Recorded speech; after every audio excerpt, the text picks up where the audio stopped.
আবারও আলোচনায় হেফাজতে ইসলাম।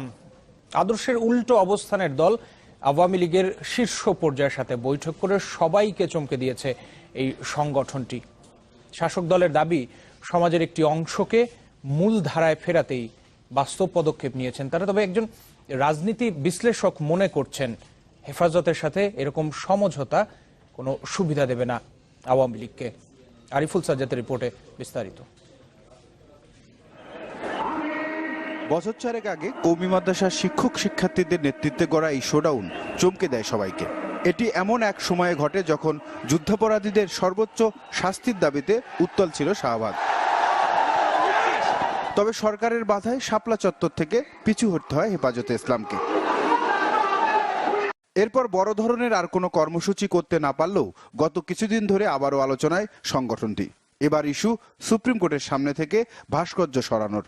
এরই মধ্যে রাষ্ট্রের প্রধান নির্বাহীর সাথেও তারা বৈঠক করেন গণভবনে, যেখানে তাদের বড় অর্জন নিজস্ব ধারার শিক্ষার সরকারি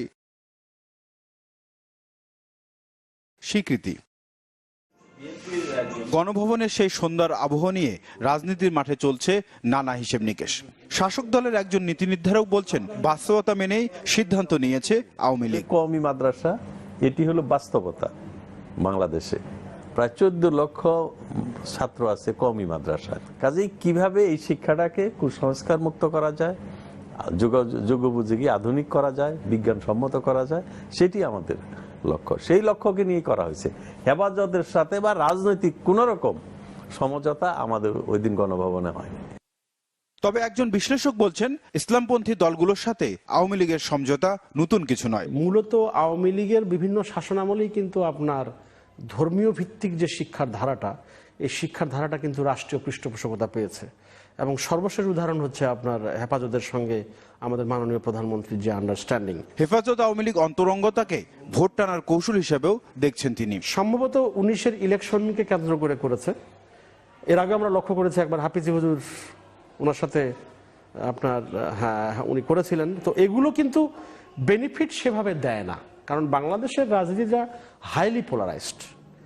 অবশ্য রাজনীতির মাঠের এই কল্পিত সমীকরণ নাকচ করে দিলেন আওয়ামী লীগের এই নেতা। ভোটে জেতার জন্য এই নির্বাচন আরো 2 বছর পরে,